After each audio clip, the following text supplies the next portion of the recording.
noite, que a paz e a presença do Senhor esteja sobre você, sobre a sua casa, sobre a sua família, e que os anjos do Senhor estejam também ao redor, protegendo, guardando e livrando a sua casa. Mas para termos a proteção dos anjos, nós aprendemos, com a palavra de Deus, que os anjos eles são submissos à voz do nosso Deus, à ordem do nosso Deus. Então nós temos que pedir a Deus que ordene os seus anjos. E a palavra de Deus diz que os anjos protegem sim, mas aqueles que temem ao Senhor, não são todas as pessoas. Nós precisamos amar o Senhor, honrar o Senhor, buscá-lo em primeiro lugar. E aí sim nós demonstraremos que nós tememos, que respeitamos ao Senhor. E aí o Senhor ordena que os anjos acampem ao nosso redor. Amém? Hoje, esse final de semana, está sendo um final de semana triste para nós aqui do Ministério Café com Fé Jundiaí. Nós perdemos uma querida que frequentava o ministério há 2 anos e pouco, a Nilza. Ela é de Jundiaí e ela veio através do convite de uma amiga, da Carmen, e ela, desde o primeiro dia, ela se interessou pelo Senhor Jesus, ela se interessou pela palavra do Senhor Jesus. E logo ali nos primeiros meses eu tive a oportunidade de fazer o plano de salvação com ela, e ela se entregou ao Senhor Jesus, e ela estava caminhando com o Senhor Jesus, aprendendo, se alimentando da palavra, dos louvores. Todas as segundas-feiras ela chegava junto com a Carmen, ela chegava antes de começar, ela não perdia uma reunião, um louvor, um ensinamento. E ela começou a ficar adoentada. Nessa quarta última, nós tivemos a oportunidade de fazer um encontro lá em Jundiaí com algumas mulheres e ela não pôde estar. E era para ela, estar conosco. Na volta de Jundiaí para Vinhedo, eu tive a oportunidade de falar com ela pela última vez. Eu liguei para ela, através de mensagens, e falei: Nilza, por que você não foi? Você fez falta lá, a gente queria te ver.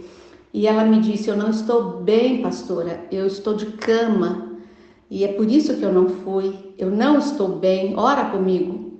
E eu tive a oportunidade de orar, de agradecer pela vida dela e de pedir que Deus estivesse ali com ela, curando, sarando, resolvendo a situação. Quando foi ontem, sábado, para surpresa nossa, nós recebemos a notícia que ela havia falecido. Então nós ficamos tristes, pela despedida, mas ao mesmo tempo nós temos a certeza de onde ela está. E hoje nós fomos fazer o velório, com a família, as amigas, as mulheres do ministério, e eu pude pregar ali para aquelas pessoas que estavam, sobre esse texto que eu vou falar agora para vocês, 1 Coríntios 15. E eu percebi as pessoas ficarem impactadas com a palavra de Deus. Eu percebi vários olhares ali, espantados, pessoas ouvindo pela primeira vez, que elas precisam tomar uma posição como a Nilza tomou, e aquelas pessoas ouviram atentamente a mensagem. E eu queria ler para vocês esses versículos. É 1 Coríntios 15, versículo 14. Se Cristo não ressuscitou, é vã a nossa pregação, é vã a nossa fé.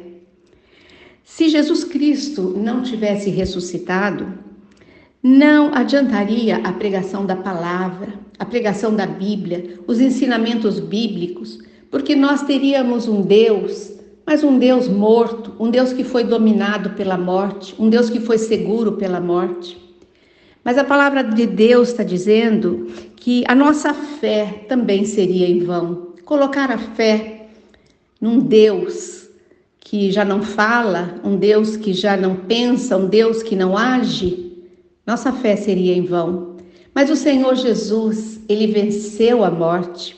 No terceiro dia, ele saiu das entranhas da morte para a vida.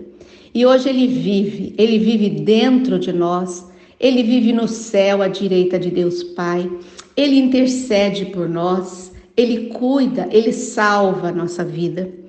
O versículo 17 diz o seguinte: se Cristo não ressuscitou, é vã a nossa fé e ainda permaneceis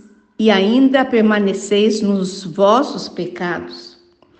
Se Jesus Cristo não tivesse ressuscitado, se nós negarmos a ressurreição, né, Jesus Cristo, ele não poderia perdoar os nossos pecados, porque um Deus morto é um Deus que não age. Mas Jesus Cristo venceu a morte. Ele levou sobre ele naquela cruz os nossos pecados e hoje já não tem mais pecado sobre nós. Os nossos pecados foram levados na cruz e tudo quanto nós fazemos que não agrada ao Senhor, quando pecamos, quando erramos, nós temos, né, a nosso favor o sangue precioso do Senhor que nos liberta, que nos cura e que nos perdoa de todo o nosso pecado. Então, no Senhor Jesus, nós podemos colocar a nossa fé. Obedeça ao que a palavra de Deus está dizendo. Quando nós obedecemos a palavra de Deus, a bênção vem sobre a nossa vida. A bênção vem sobre a nossa família. Portanto, tenha fé no Senhor Jesus, porque Ele venceu a morte, porque Ele está vivo. Portanto, leia a palavra, leia a Bíblia, aprenda com a Bíblia, porque Jesus está vivo.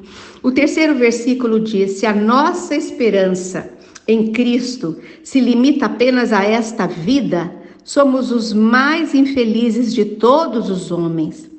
A ressurreição é a esperança do cristão, porque com a ressurreição de Jesus, como Ele vive eternamente, nós também viveremos eternamente. E a palavra de Deus é forte. Ela está dizendo que se a nossa esperança em Jesus é apenas para essa vida, para atender as nossas orações, os nossos pedidos, as nossas vontades, para curar o nosso corpo, a palavra de Deus está dizendo que nós somos o quê? Os mais infelizes de todos os homens, porque nós não conhecemos o Senhor, nós não pensamos no Senhor para a nossa eternidade. Nós vivemos aqui dias determinados, que foram determinados por Deus, 60, 70, 80, 20, 40 anos, mas a eternidade que nos espera, ela não tem limite. E nós devemos pensar no Senhor para essa eternidade sem limite.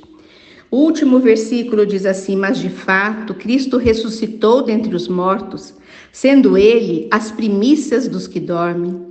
A ressurreição de Jesus garante a nossa ressurreição, garante que com Ele, como Ele vai voltar no arrebatamento, nós também vamos voltar.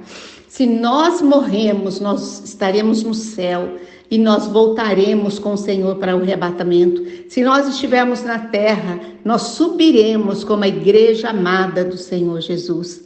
Nós cremos na ressurreição. É o único Deus que ressuscitou, é o único Deus que venceu a morte, é o único Deus que pode fazer algo por você, pela sua vida, pela sua salvação, pela salvação da sua família. Portanto, busque o Senhor em primeiro lugar. Antes de todas as coisas, busque ao Senhor e Ele acrescentará as demais coisas à sua vida. Ame ao Senhor com toda a tua força, com todo o teu entendimento, com toda a tua vida, com todo o fôlego de vida que você tem. Porque no Senhor está a tua esperança. Ele diz: eu sou o caminho, a verdade e a vida. Ninguém vem ao Pai a não ser por mim. Para você chegar ao céu, para você ter vida eterna, ter uma eternidade na presença do Senhor, do nosso Deus, você precisa receber a Jesus hoje como Senhor e Salvador. Essa mensagem é urgente, essa mensagem é para você que está vivo. De repente você precisa levar essa mensagem para os seus queridos, para os mais próximos primeiro, para os da sua casa. E depois você pode alargar as fronteiras e pregando para todos que o Senhor coloca na sua vida, na sua frente. Que o Senhor te abençoe, que o Senhor te use e que você possa ter fé naquele que ressuscitou e venceu a morte. Boa noite, que o Senhor te abençoe, que o Senhor te guarde e coloque sobre você a sua mão. Até amanhã, nesse mesmo horário, eu te espero aqui.